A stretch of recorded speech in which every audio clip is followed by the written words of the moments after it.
जय हिंद साथियों, स्वागत है आप सभी का आपके अपने यूट्यूब चैनल अमन स्टडी पॉइंट में। साथियों हाजिर हैं एक और वीडियो के साथ, जिसमें यूपी टेट में पूछे गए हिंदी के महत्वपूर्ण 30 प्रश्नों को देखेंगे। तो बने रहिए वीडियो में पूरे अंत तक। बिल्कुल फास्ट तरीके से पूरे 30 प्रश्नों को हम लोग देखेंगे। तो साथियों आ चुके हैं हम अपने प्रश्न पर, और यहाँ पर हम लोग केवल आंसर देखेंगे। प्रीवियस ईयर पेपर के ये प्रश्न है, इसलिए तो पहला प्रश्न है बीजक किसकी रचना है।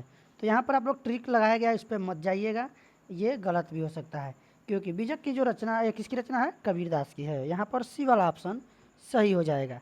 चलेंगे अगले प्रश्न पर। अगला प्रश्न है शोक रस का स्थायी भाव क्या है। तो शोक रस का स्थायी भाव होता है करुण रस। करुण रस का जो अस्थायी भाव है शोक है, तो यहाँ पर बी विकल्प सही होगा। सूरदास ने किस भाषा में सुर सागर की रचना की है। तो यहाँ पर जो है विकल्प हमारा बी सही हो जाएगा।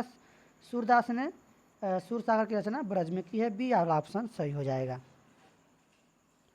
दोहा में कितनी मात्राएं होती हैं। तो दोहा में होती है मात्राएं 24। यहाँ पर विकल्प ए सही हो जाएगा। अगला प्रश्न देखेंगे। जो अच्छे कुल में उत्पन्न हुआ हो, इस शब्द समूह के लिए एक शब्द क्या है। तो एक शब्द हो जाएगा कुलीन। ए के साथ आंसर लगाएंगे। दाता शब्द का स्त्रीलिंग शब्द क्या है। तो दाता शब्द का स्त्रीलिंग हो जाएगा दात्री। यहाँ पर सी वाला ऑप्शन सही होगा। चलेंगे अगले प्रश्न पर।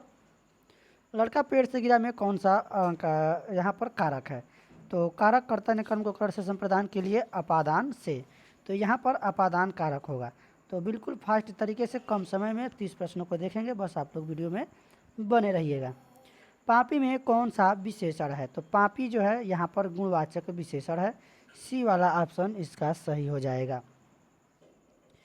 नवल सुंदर श्याम शरीर की सजल निरद सी कलद कांति थी में कौन सा अलंकार है। तो यहाँ पर अलंकार से प्रश्न पूछा गया है, यहाँ पर उपमा अलंकार हो जाएगा।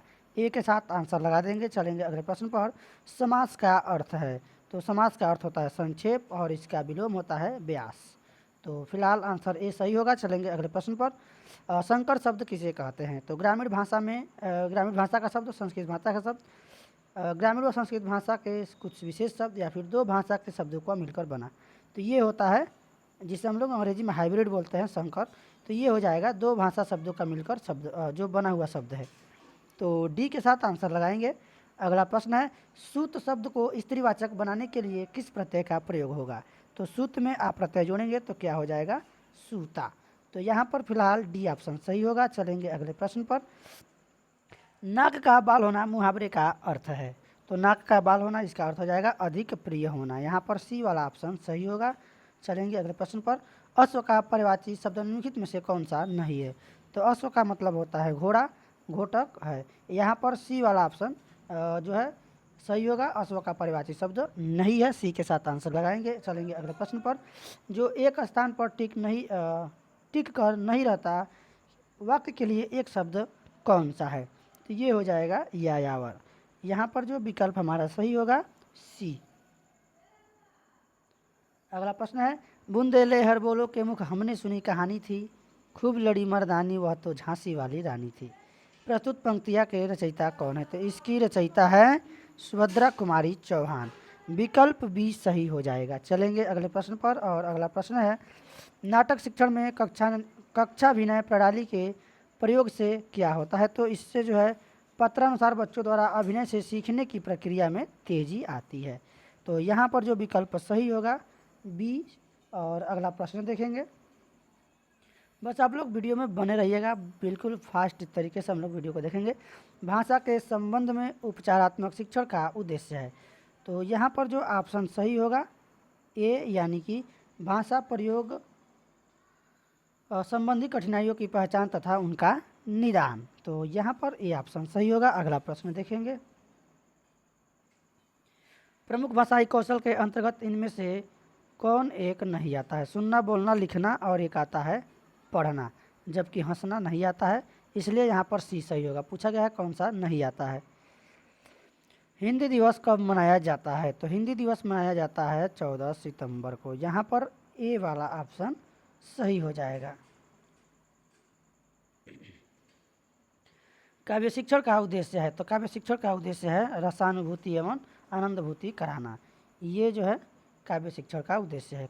एक काव्य होता है, गद्य शिक्षण होता है। निम्न में से किस वाक्य में विशेषण का प्रयोग हुआ है? तो यहाँ पर मेरी गाय काली है, पूछा गया है विशेषण का प्रयोग। राम जाता है, सीता फल खाती है, तो यहाँ पर जो मेरी है यह विशेषण है। यहाँ पर मेरी गाय क्या है? काली है। तो काला क्या है? विशेषता बता रहा है गाय कैसी है? काली है। तो गाय की विशेषता है कि गाय कैसी है? काली है, इसलिए यहाँ पर विकल्प सी सही होगा। अगला प्रश्न है पुनर्जन्म शब्द का सही संधि विच्छेद है। पुनर्जन्म, तो यहाँ पर जो है पुनर्धन जन्म विसर्ग संधि है, यहाँ पर ए विकल्प सही होगा। चलेंगे अगले प्रश्न पर। अगला प्रश्न है निम्न शब्द में अधिकरण कारक का प्रयोग हुआ है। और इतना फास्ट तरीके से हम लोग देख रहे हैं, आपको वीडियो की स्पीड भी बढ़ाने की ज़रूरत नहीं है। और वीडियो अभी तक आपने शेयर नहीं किया है तो अपने दोस्तों और मित्रों में शेयर जरूर कर दीजिएगा। तो निम्न शब्द में अधिकरण कारक का प्रयोग हुआ है वाहनारूढ़, यहाँ पर ए वाला विकल्प सही हो जाएगा। चलेंगे अगले प्रश्न पर। किस रस को रसराज कहा जाता है? तो श्रृंगार रस जो होता है इसका स्थायी भाव होता है रति, और ये इसे जो है सभी रसों में रसराज कहा जाता है। तो फिलहाल एक के साथ आंसर लगा देंगे। चलेंगे अगले प्रश्न पर। अगला प्रश्न है आपके स्क्रीन पर, घनानंद को किस युग का कवि माना जाता है? तो घनानंद को रीतिकाल का कवि माना जाता है, सी वाला विकल्प यहाँ पर सही होगा। अगला प्रश्न है निम्नलिखित में से शुद्ध वर्तनी वाला शब्द है? तो शुद्ध वर्तनी वाला शब्द जो है यहाँ पर आशीर्वाद, यहाँ पर विकल्प सी सही हो जाएगा। को से किस कारक चिन्ह का कर्ता ने कर्म को करण से, कर्ता ने, तो कर्ता में ने आता है, कर्म को, तो यहाँ पर कर्म हो जाएगा। को विभक्ति आता है, यहाँ पर जो को होता है इस चिन्ह का बोध होता है कर्म कारक में। करण में आता है से, संप्रदान के लिए अपदान से अधिकरण में पर, ये चिन्ह आप लोग याद रखेंगे, महत्वपूर्ण है। अगला प्रश्न है सच्चिदानंद हीरानंद वात्स्यायन का उपनाम है? सच्चिदानंद हीरानंद वात्स्यायन का जो उपनाम है,